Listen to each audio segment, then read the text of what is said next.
We got Hold This L. This is Hold This L week 5 edition. We're going to get right to it. We got a lot to talk about, man.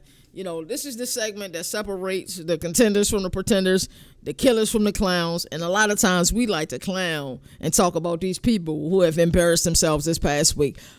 Come on down to Hold This L. Arkansas, y'all lost 56-13 at home in Fayetteville, Arkansas to Notre Dame. It's not that you lost to Notre Dame. It's the way that you lost to Notre Dame. Arkansas. Oh, I'm sorry. Y'all don't like to be called Arkansas because that's where I feel like Kansas come from. I ain't going to even get there. But okay, Arkansas, come on down to Hold This L. You didn't just lose to Notre Dame. You guys turned C.J. Carr into Joe Montana. Y'all turned C.J. Carr into Joe Montana. And you know what makes me mad is that my dog, Jalen Wilson, who I do my show, College Football Showdown with, always be like, there go the governor going a whole nother week without talking to C.J. Carr. Well, here you have it, Jalen Wilson. I know you're somewhere out there. We're talking about C.J. Carr now because Arkansas made this dude look great. And what's Jalen's favorite saying? Oh, well, if C.J.'s last name was Manning, they'd be hyping C.J. Carr up like they'd be hyping up Archie Manning. And I love that he said that. That's hilarious, right? But, dude, C.J. Carr out there looking like he throwing to Jerry Rice and Sean Taylor. That was defense optional that day? Did you go through any walkthroughs, Sam Pittman? Like, that is an embarrassment. Hold this L for a multitude of reasons. Brother, your seat is not hot. It's scorching. It's past hot. It's sizzling. And hold on. Wait. Stop where you're at. The floor is lava. Sam Pittman, anywhere you go is going to be lava, bro. It is hot. The smoke is rising in Fayetteville, and it hurts my soul. Year in, year out, the last few years when people said they wanted Pittman gone, guess who was supporting Pittman? I was like, nah, he'll survive this year. I don't know what's going to happen to you, though. I really don't.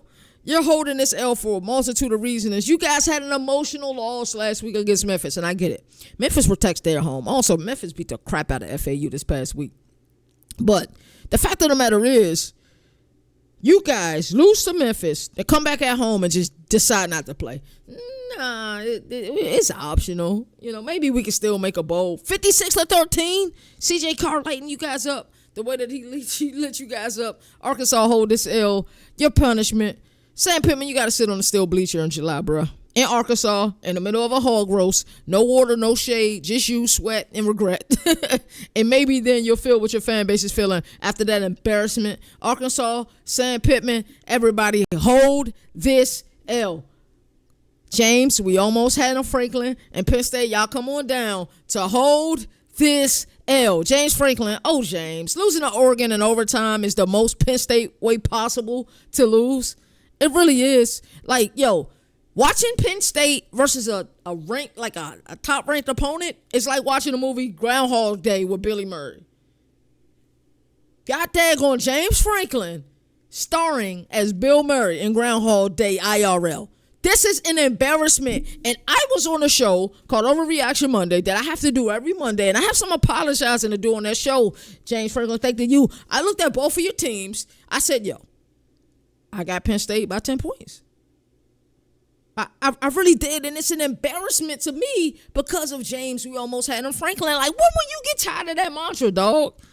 When will you get tired of that mantra? And then speaking of which, you got upset when somebody called you a fraud during the spring game. That fan, whether right or wrong, whether how you feel about it, is tired of having the teams that can win national championships, and they can't celebrate the way that they're able to celebrate in Athens or in Tuscaloosa, right? They can't do it, or in Columbus. They can't celebrate because of James. We almost had him, Franklin, bro. Your seat is hot, bro. And I don't want to say you got the hottest seat in the country, dog, because there are some just coaches that deserve to be more in a hot seat than you. I mentioned one a little bit earlier, but how do you continue to have the talent that you have, the coordinators that you have, and continue to lose games, then walk up to Drew Aller after the interception head up, like trying to motivate him, then you take blame, for the loss. You didn't have to take it. We was going to attribute it to you anyway, James Franklin. Hold this L, bro. Like, yo, excuse my French, everybody, as this show is everyone, but bro, dog, when you going to let your nuts hang, man? You are a man, bro. Y'all be playing so scared. Granted, you did go for fourth down a little bit more than you typically go for fourth down, but Drew Aller had this look in his eyes. And I'm going to talk about this a little bit later. This was after, Penn State scored. They went up in the first overtime. Oregon matched it. Then the first play of the second overtime. Touchdown on the first play. Camera flash at Drew Aller. That boy looked nervous. That boy looked like a hooker in church. It was bad, dog. It was real bad. Like, I am so sick of Penn State, bro. I don't even want to talk about Penn State. I really don't. But Penn State hold this L. James Franklin hold this L. Andy Kotelnicki, come on down, because guess what? You holding the L too. Dog, what is an offensive coordinator job? Coordinate. Say it again, Governor. What is an offensive coordinator job? To coordinate.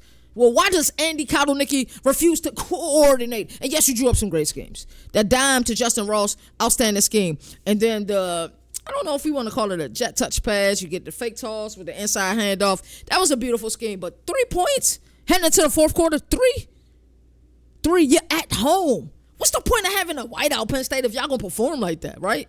And then Jalen also bring up a good point. Why do y'all have a whiteout, but y'all wearing y'all blue jerseys instead of wearing the all-white jerseys and make the visitors wearing their color jerseys? Like, why do you all do that?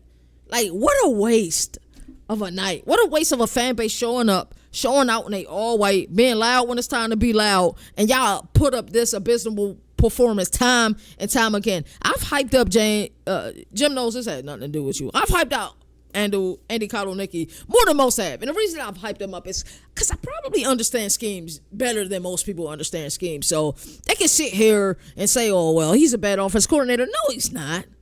Like, y'all don't be knowing what y'all talking about. Y'all really don't. Oh, it makes him a bad coordinator. Like, what are you watching that say he's a bad coordinator? Huh? Was it like the Notre Dame game in the playoff where Drew Aller played abysmal and there were plays to be made and it wasn't X's and O's issue? It was an execution issue. Like, sometimes y'all just be saying stuff to say stuff or just to say what y'all think other people want to hear. Like, don't do that. Actually watch it. Actually look at the film and figure out what the issue is. But this game, it's a little bit of execution, a lot bit of X's and O's, a lot bit afraid to drag your nuts. It was a lot of bit of that. Dude, I am so sick of Penn State. Like, I'm tired of talking about it.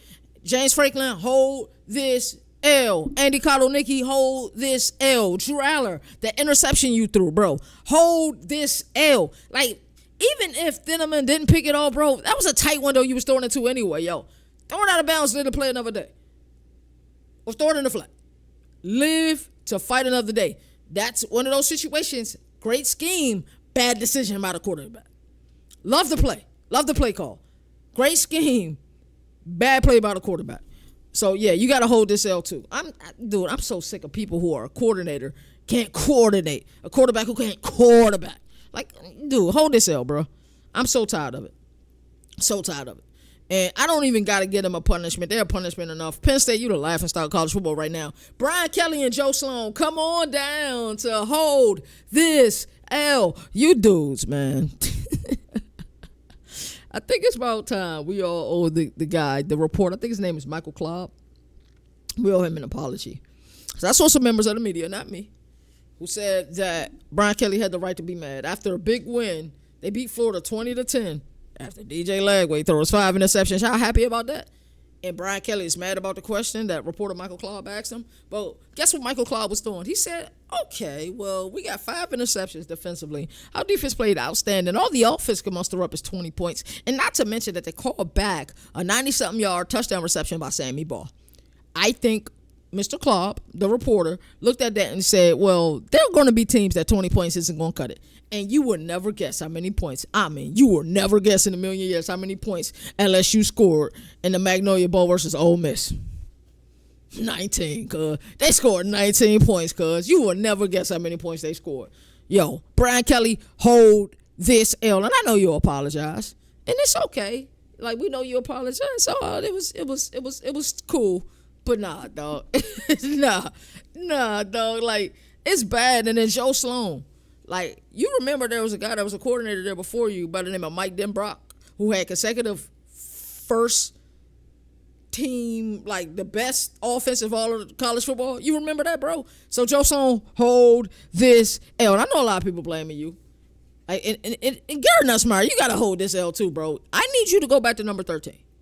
Like, drop the 18. I know it's historically a good number, but you've been playing like crap since you've been 18. Go back to 13, bro. Because right now you're costing yourself millions, in the great words of Mr. Dennis Noel. You are costing yourself millions, Mr. Garrett Nussmeier.